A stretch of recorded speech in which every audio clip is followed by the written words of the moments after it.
Friends welcome to my channel.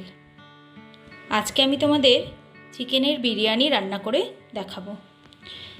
एटा रान्ना करार जोन्नो चिकेनेर बिरियानी रान्ना करार जोन्नो आमार बेश किछु उपकरणेर प्रयोजन। सेगुलो आमी तोमादेर आलादा करे ना देखिए रान्नाटा करते करतेई तोमादेर सेई उपकरणगुलो देखिए देब। तोमरा अवश्यई सेखान थेके उपकरणगुलो देखे निओ।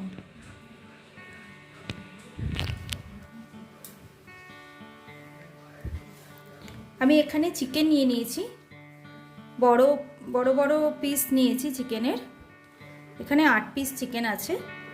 এটাকে আমাকে সবার প্রথমে ম্যারিনেট করে রাখতে হবে। এই ম্যারিনেটটা কম করে আধ ঘন্টা করে রাখা সবথেকে ভালো হবে। টক দই, এক বাটি টক দই নিয়েছি, এটা দিয়ে দেব।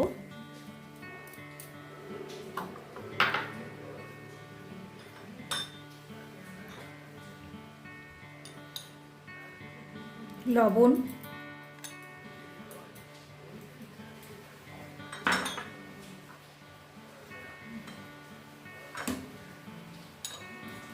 কাশ্মীরি লঙ্কার গুঁড়ো,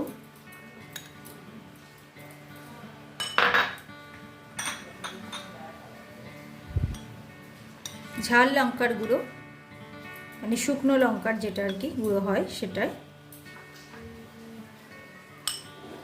বিরিয়ানি মশলা, এটা আমি সানরাইজের বিরিয়ানি মশলাটা নিয়েছি। এটা চিকেনের সাথে খানিকটা মাখিয়ে দেব।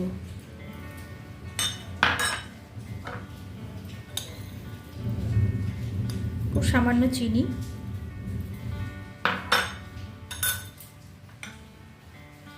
আর দেব পেঁয়াজ কুচনো। এখানে 1.5 খানা মতো পেঁয়াজ কুচিয়ে নিয়েছি। এই পেঁয়াজটা দেব আর পরে কিছু বেরেস্তা এর সঙ্গে অ্যাড করব। আমি এতে কোনো রসুন বাটা দেব না, কারণ আমি রসুন বাটা দিয়ে চিকেন মানে বিরিয়ানি রান্না করে দেখেছি আগে। রসুন বাটাটা না দিলেই এর টেস্ট আমার বেশি ভালো লেগেছে, তা আমি এইভাবেই করছি। তোমরা আমার মতন করে একবার রান্নাটা করে দেখো, মনে হয় তোমাদেরও ভালো লাগবে। আর আমি এতে হলুদও ইউজ করব না।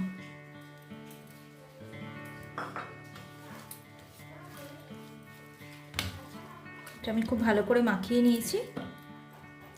এবার আমি আধ ঘন্টা ঢাকা দিয়ে রেখে দেব। এটা এবার আমি রেখে দিলাম।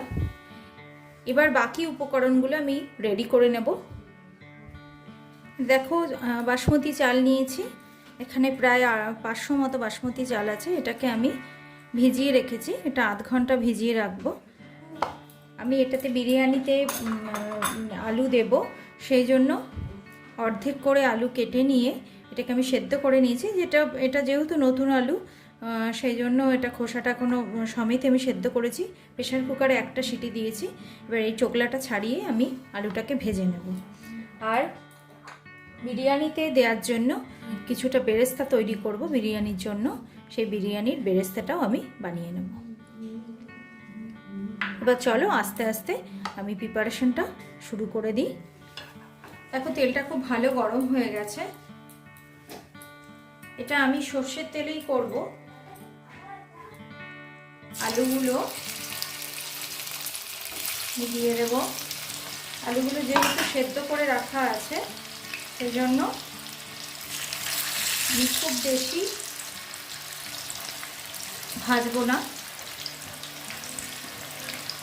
আর যেটা আমি দেব এতে খুব সামান্য একটু, একদম জাস্ট এরমভাবে, এটা যদিও লবণ দিয়ে আলুগুলো সেদ্ধ করা আছে, বইয়ের গায়ে একটু টেস্ট হওয়ার জন্য সামান্য লবণ ছিটিয়ে দিলাম। আর একদম সামান্য একটু বিরিয়ানি মশলা আলু ভাজাগুলোর মধ্যে দিয়ে দেব, তাতে আলুগুলো একটা অদ্ভুত সুন্দর সেন্ট লাগে খেতে এবং ভীষণই ভালো লাগে। শুধু আলুও খেতে এত ভালো লাগবে।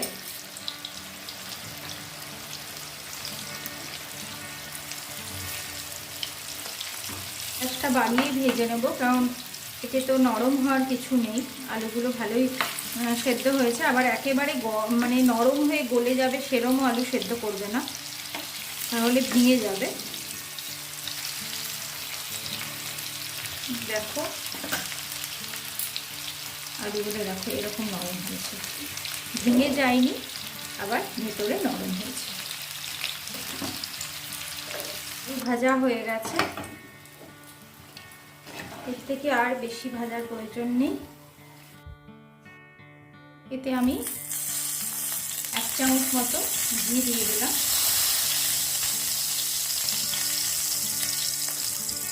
আরও একটু ঘি দেবো।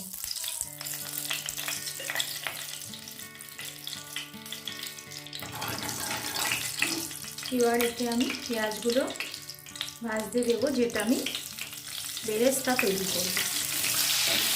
এই বেরেস্তা তোমরা বাইরে থেকে কিনেও আনতে পারো, অনেক জায়গাতেই বেরেস্তা প্যাকিং করে কিনতে পাওয়া যায়, সেরকমও কিনে আনতে পারো, কিংবা বাড়িতে বানিয়েও নেওয়া যেতে পারে।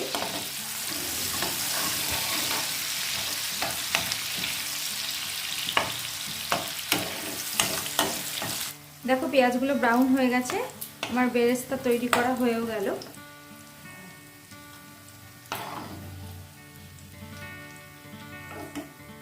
এর থেকে খানিকটা আমি বিরিয়ানির ওপরে ছড়িয়ে দেব, আর খানিকটা আমি চিকেনের সাথে একসাথে রান্নাতে দিয়ে দেবো, তাহলে এর কালারটা ভালো আসবে। চিকেনটা মাখিয়ে রেখেছি, 30 মিনিটস হয়ে গেছে। এবার এক একটা করে পিস আমি প্রথমে তেলের মধ্যে দেব।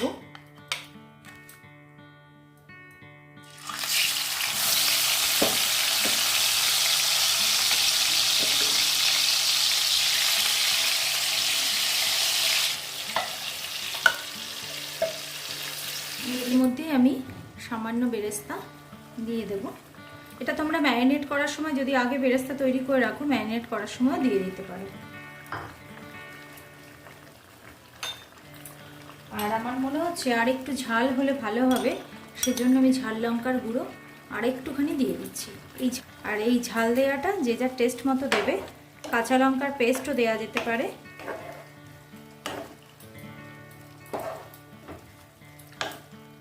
এবার এই চিকেনটা আস্তে আস্তে রান্না করব এবং সেদ্ধও হতে হবে এতেই।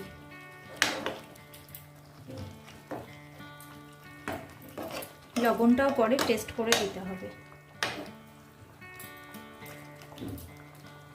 আমি এই চিকেনটা একটু সামান্য ঢাকা দিয়ে দেব, এটা খানিকটা মানে ভাপে সেদ্ধ হতে থাকুক এবং এর পুরো জলটা বেরিয়ে আসবে, তাহলে এটা সুন্দর নরম হবে। এবার আমি ভাতটা করে নেব, কারণ বিরিয়ানির ভাত খুব সাবধানে নামাতে হবে এবং পুরো সুন্দর ঝরঝরে তৈরি করতে হবে। দেখো আমি এখানে ভাতের জন্য জল বসিয়ে দিয়েছি, জলটা প্রায় ফোটার মুখে। এর মধ্যে আমি 4টে তেজপাতা, খানিকটা দারচিনি আর খানিকটা লবঙ্গ দিয়ে দেবো। তার জন্য বেশ সুন্দর ঝরঝরে যাতে ভাতটা হতে পারে, সেজন্য 1 চামচ মতো সাদা তেল এতে আমি মিশিয়ে দিলাম,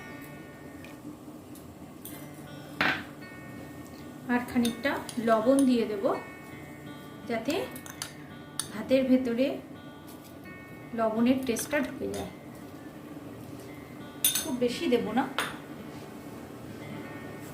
দেখো জল ফুটতে শুরু করে দিয়েছে, এবার এর মধ্যে আমি চালটা দিয়ে দেব।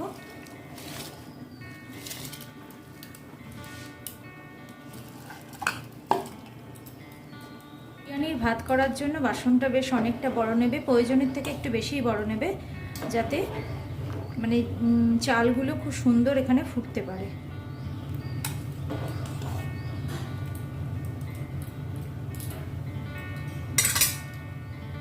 এদিকে দেখো পাশের গ্যাসে চিকেনটা আমি বসিয়ে রেখেছি এবং এর থেকে প্রচুর জল বেরিয়েছে, আর এটা সেদ্ধও হয়ে যাচ্ছে। ভাতটা হতে হতে এদিকে চিকেনটা এইভাবে রান্না হচ্ছে।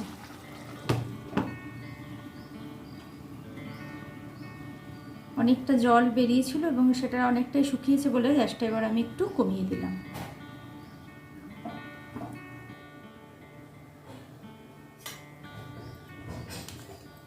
দেখো হ্যাঁ আমার ভাত হয়ে গেছে। এর চাল খুব নরম করা যাবে না, যেহেতু এটা আবার পরে একটু স্টিমে বসবে, সেজন্য আর আমি চালটা ফোটাবো না। এবার আমি ভাতটা নামিয়ে নেব। দেখো ফুটো থালার ওপরে আমি ভাতটা ফ্যান ঝরিয়ে নিয়েছি এবং এটাকে খানিকক্ষণ এরকম খোলা অবস্থায় রাখতে হবে যাতে ভাতগুলো নরম না হয়ে যায়, এবং একটুখানি এরকমভাবে ফাঁকা করে দিতে হবে যাতে ভেতরে ভেপারে ভাতের নিচের ভাতগুলো জমাট না হয়ে যায়।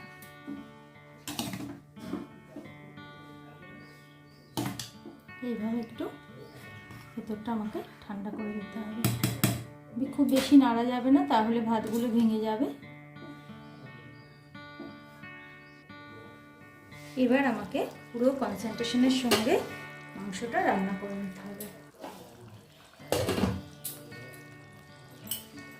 যেহেতু আমি ভাতটা রান্না করছিলাম সেজন্য চিকেনটাকে কমিয়ে ঢাকা দিয়ে রেখেছিলাম। এটা সেদ্ধও হয়ে গেল।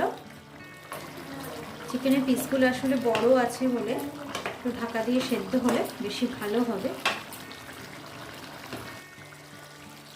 আবার একবার আমি কমিয়ে ঢাকা দিয়ে দেব।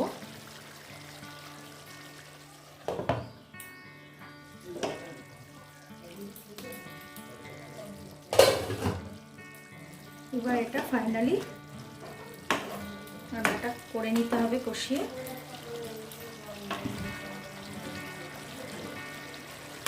দেখি চিকেন সেদ্ধ হয়েছে কিনা। হ্যাঁ, খুব ভালো সেদ্ধ হয়েছে, দেখো ফুলে চলে আসছে, খুবই ভালো সেদ্ধ হয়ে গেছে। কষে পুরো তেল বেরিয়ে এসছে এবং মাংসটা নরম হয়েছেও ভালো। এবার আমার চিকেনটা কমপ্লিট। গ্যাসটা আমি বন্ধ করে দিলাম আর চিকেনটা ঢাকা দিয়ে দিলাম। এবার বিরিয়ানির কীভাবে প্রিপারেশন করব তোমাদের সেটা দেখাচ্ছি। দেখো আমি এই কুকারে বিরিয়ানিটা রেডি করব, কারণ কুকারে স্টিমে রাখার যেহেতু প্রয়োজন সেজন্য আমি কুকারটা ইউজ করছি। এতে প্রথমে আমি খানিকটা ঘি দিয়ে নেব।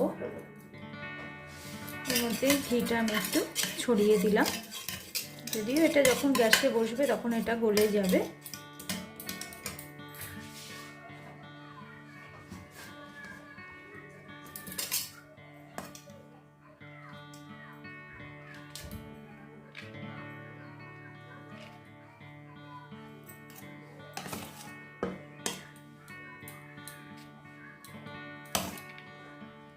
দেখো প্রথমে আমি এরকম একটা লেয়ার ভাত দিয়ে দিলাম।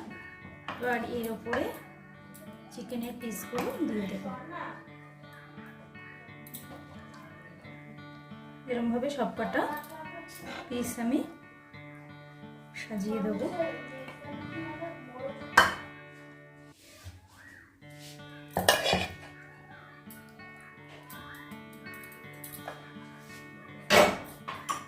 এবার এর উপরে আবার ভাত দেব।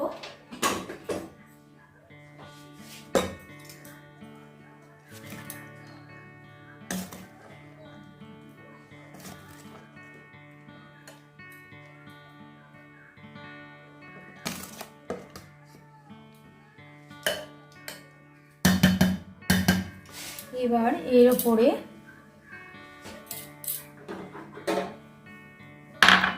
সামান্য, খুবই সামান্য একটু লবণ, খুব সামান্য একটু চিনি, খুব সামান্য একটু বিরিয়ানি মশলা ছড়িয়ে দিলাম। এবার এর ওপরে আলুগুলো দিয়ে দেব।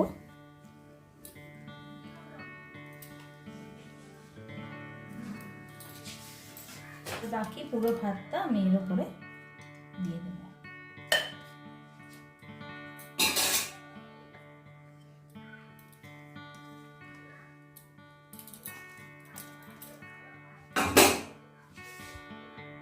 এবার এর ওপরেও সেই একদম জাস্ট সামান্য, খুবই সামান্য, যেহেতু ভাতে লবণ দেওয়া আছে, একটু চিনি, বিরিয়ানি মশলাটা দিয়ে দেব।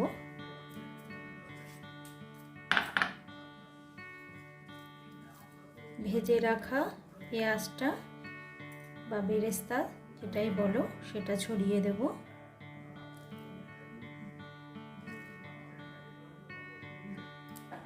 দেখো এটা কেওড়ার জল, এই দেখো সামান্য একটু দুধ নিয়েছি, এতে আমি 1 চামচ 2 চামচ মতো কেওড়ার জল এই দুধটার মধ্যে দিলাম।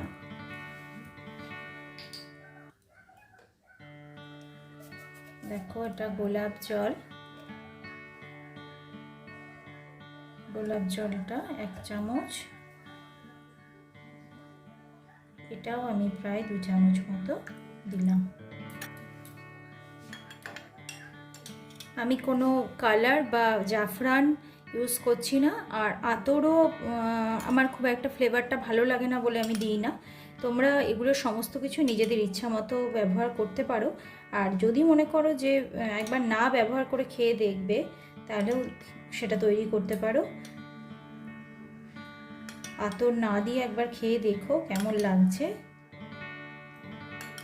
দেখো বিরিয়ানি সাজিয়ে দেওয়াটা আমার রেডি হয়ে গেছে, যেরকম স্টেপ করে সাজিয়েছি সেরকমভাবেই তোমরা সাজাবে। এবার আমি এতে প্রেসার কুকারের ঢাকনাটা লাগিয়ে দেব আর এটাকে গ্যাসে বসিয়ে দেব।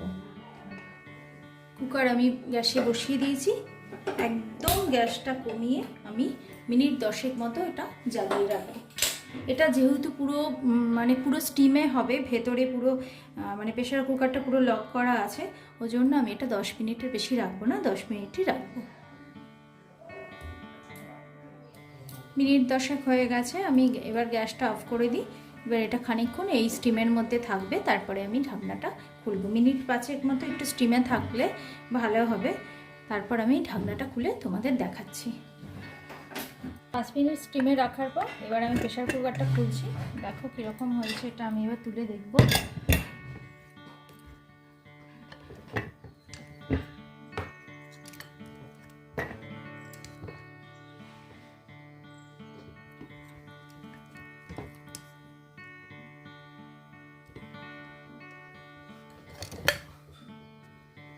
আমার এই ন্যাচারাল কালারটাই ভালো লাগে বলে আগেই বললাম আমি তোমাদের, কোনো কালার আমি এতে ইউজ করি না।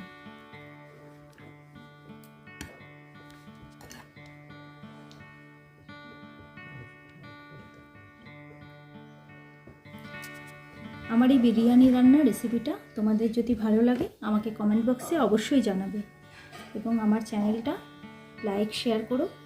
নতুন নতুন ভিডিও পাওয়ার জন্য অবশ্যই সাবস্ক্রাইব করো। Thank you.